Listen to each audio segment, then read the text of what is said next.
Hi, I'm Gibaud from photographyvideoblog.com, and today we're going to have a look at the Panasonic Lumix FZ, depends on which country, where you are, 72. It also exists as 70, depending on which country, where you buy it. Okay, because there are some different, the features are all the same, but there are different frequencies, or I don't know what exactly, and so it exists as 70 and 72, okay?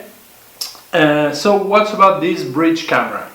I already tested last year the FZ200, but I didn't publish it in English, just in Spanish. So in this review I will compare with the FZ200, so if you don't know which one you would like more, we would like better, I will give you some comparison, okay?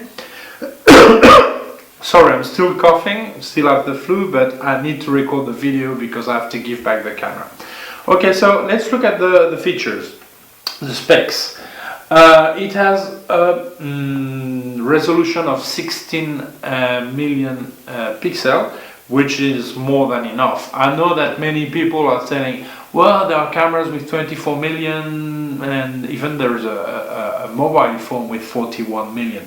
Okay, well, from 10 million pixels you can do most of any pictures that print. I mean, even larger size of it. So I think 16 is more than enough. Okay, then you have a 60 time zoom. I want to stress the point on that. Many people say, oh, this is a 50x, this is a 60x, this is a 40x. This is meaningless. The important thing is, where do I start, when do I stop? So it means that this one goes from the equivalent in a film camera of 20 millimeters to 1200 millimeters. So really, this is where you should see. What you should see. If I've got a zoom that goes from 10 millimeters to 100 millimeters, it's a 10x. But if I have one that goes from 30 millimeters to 300 millimeters, it is also a 10x. So it's important that it's a 10 times the zoom. So it's important that you check what's really where it starts, where it stops. So this one goes from 20 to 1200. The Lumix FZ200 goes from 24 to 600. So this zoom is a lot wider and longer than the FZ200. So from 20 millimeters is really good for landscape and also for indoor pictures. So that's good. And the long size 1200 is incredible. I mean, if you think about it, many people say, wow, 600 is not too much. I mean, it's a lot more than any reflex SLR camera. So this is perfect. 1200, you can really get things that you cannot even see with your eye. I mean, when you start zooming, you say, oh, that's there, you know. So it's incredible. Okay, so second thing you should check on the lens is the aperture. On the FZ200, you would have 2.8 maximum aperture at all focal lengths.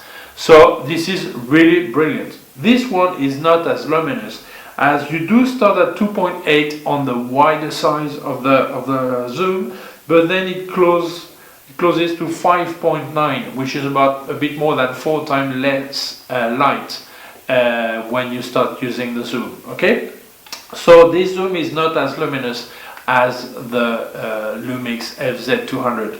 This is a similar camera. I mean, you can compare it to the Canon SX50HS and the Nikon P520. Okay, although there are some difference, but this is what it competes with. Okay, then you have other feature. I mean, it is full HD for video. You also have an integrated microphone, stereo microphone, but there are no external mic connector. It means if you need to do some serious video recording, you will need an external recorder. But anyway, because you cannot plug in an external microphone. Anyway, most people who want to do serious video work do use an external microphone, a separated recorder anyway, okay? And photography, so for the you have this for video, you have full HD. It works with two format. You have one which is a SVGA, something like this, which is it has Dolby stereo video. It is a Lumix format, and also it can work with MP4. ISO, it goes from 100 to 3200 ISO, but you can also push to 6400 ISO. I think from 1600, then the noise is too much to use this camera. This is not a problem just to these cameras, but to most bridge cameras. From 1600, normally the picture is not as good. So if you need a camera for very low light, you should think about a reflex SLR camera, and that has better higher ISO, okay? ISO. Then what else do you have with this camera? It's a small screen, well, small screen, 3-inch I think screen, and you cannot flip it, it's fixed, and then it's very easy to use. I mean, I like it because it's nice in the hand. The lens has a stabilizer. You will see the test I've done. Really, for pictures and video, it was great. Take into account that with a mega zoom like this, 1200 millimeters, you need to have a good pulse like this to hold it, and it will reach a time, if it's low light, you will need a tripod to hold the camera. But I mean, the stabilizer is really good, okay? You have the typical features like the scene, like portrait, landscape, all this. For people who don't know how to use it in manual or semi-automatic, they don't know how to use it, so you have all the presets you can expect. You also have some post-processing preset as well. And if you put it in fully automatic, there's one feature I really like.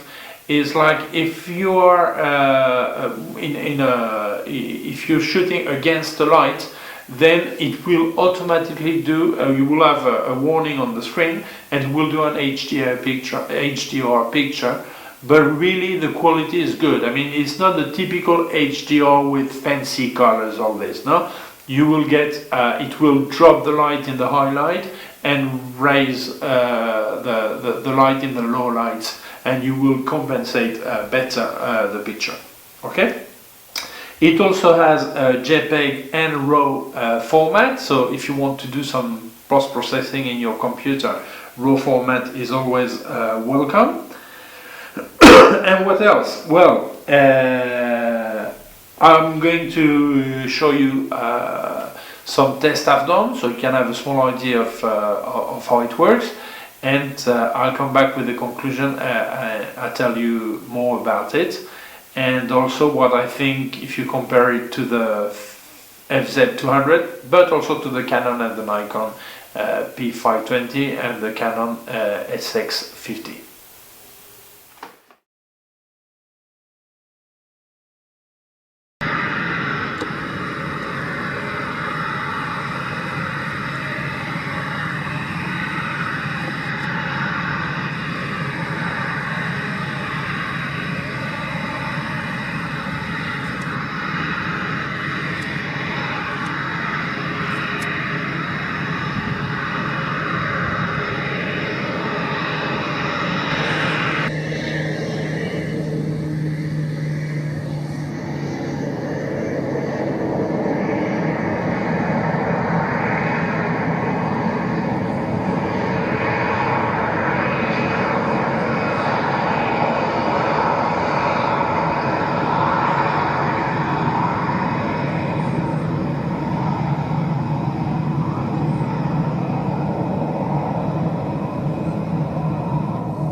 Well, I am really impressed by this camera. I still prefer the FZ200 because the kind of picture I do is more with low light. So 2.8 at all focal lengths is really length is really good. Okay, but as you can see, I don't know if you saw my video about the Nikon P520. I was really disappointed because the focusing was not being done properly. It was really hard to follow anything. For me it was really a bad camera. I did say this, no? I got flamed for telling what I think, but no one is paying me for doing this video, so I can say just what I want, you know. Sorry if you don't like it, just switch off the video, okay? So the 520 had many problems focusing. As you can see, this one could follow the plane. I was able to go from 20mm to 1200 optical zoom, then jump to 2400mm digital zoom. As you can see, the quality then is not as good. I mean, if you're going to use a bridge camera, try not to use the digital zooming, just use the optical one. But as always, I always say it's better to have a lower quality picture than no picture, okay? Or no video, okay? But I was impressed that at all time it was kept in focus. I could zoom in, zoom out. The zoom is progressive, it's not just like jumpy, you know? I think it's great, you know? It works really nice.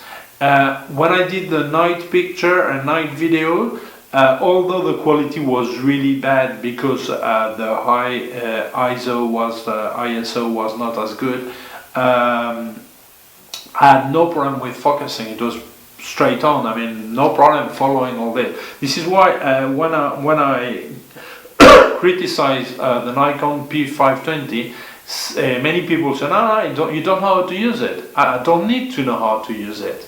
I mean, if I take this camera that has a similar price, I just press the button and the shutter button, and then it goes. It's focused. So why can this guy at Panasonic do it and Nikon cannot do it? And I'm not in favor of Nikon, Canon, or whatever make. It's not a problem. I mean, I don't have a favorite one. When Nikon does a good camera, like the 5300 or the 52 or 5100, the D5100, I said it's a great camera, I recommend it. But when they do something I don't like, I just say it too. Okay, so this camera focusing spot on, really great. Okay, I think it's very similar to the Canon SX50. Although the Canon maybe has better picture in high ISO, okay, that could be a bit better. Okay, but I really like this camera. It feels nice. It works great. It's nice. Okay. One thing I forgot to say, I spoke about the maximum aperture of the lens. I'm going to speak about the minimum. It means all these bridge cameras, they don't close more than f8. It means, like, as the top speed is 1/2000th of a second, sometimes you will have too much light. So to stop the light, if you cannot close more or put a higher speed, then you will need to have a neutral density filter. So you just put it on and then it stops the light. It's not just this camera, it's all the bridges. So this is a good accessory to have if you have a bridge camera, is to have a neutral density filter. Panasonic sells a special kit with this kind of accessories, so you can check it separately, okay? And what would I recommend? The FZ200 or the FZ72. Personally, I prefer the 200 because the video, you can do high-speed video up to 120 images per second. You have a external mic connector, so you could go with an external microphone. So I think, and you can move the screen. I think the 200 is a better product, is a higher range product. But if you need a mega zoom, this one is better. If you want to do wildlife picture, this is perfect, because with the 1200 zoom, there is a 1200mm zoom. This is something that is not payable or does not even exist with an SLR camera. So if you go to a safari in Africa or you want to get some birds very far away, this is the camera to have, okay? But if you prefer low light picture or do some more pro video, although these are not pro camera, but any tool can be a pro material depending how professional you are and how you're going to use it or process it, okay? And as a friend says, if you make money with your mobile phone, then it's a pro camera. That's it. Okay, so I think the FZ200 is better for what I do, and the features are better. It's also more expensive, about 150 euros more expensive. Okay, and if you compare to the Canon SX50 and the Nikon P520, I think, yeah, the Canon is there. I mean, if you prefer one or the other, I think you won't be disappointed by either one. But if you compare to the Nikon P520, I think this camera, the P20, is lost. It's really a bad camera. The build is better than any other. The 520 has a really good build, the grip is great, the image quality, it's really good, but it does not focus properly. So if I'm going to miss most of my pictures or video because I cannot focus, then it's pointless. There's nothing to speak about it. I mean, if I go, if I go to a restaurant and the meat is rotten, I mean, there's nothing to speak about the sauce they're going to make for it. And I mean, it's useless. I mean, the meat is no good, and that's it, you know. So that's the same thing. I think the problem with that Nikon P520 is that it does not focus properly. If you can look at the it's not smooth when you do video and you want to go from 20mm to 1200, you see it go ding ding ding. It does not focus properly. It's not good. This one is great. So I would say, if you want something in this category, I would check all the Canon SX50 HS or this one, the Lumix FZ72. If you want to step up, then, and you don't need a really long zoom, then I think the FZ200 is great. Sorry if I don't comment the Fuji and the Sony cameras. It's not because they are bad cameras, it's just because here where I am, I cannot get them, so I cannot review them, okay? But I've heard really good things about them, so maybe after, if you're not sure about what to decide, check also other videos from people who've made a review of this Fuji and Sony camera. Okay, thank you very much for watching the video. Don't forget to check my blog, photographyvideoblog.com.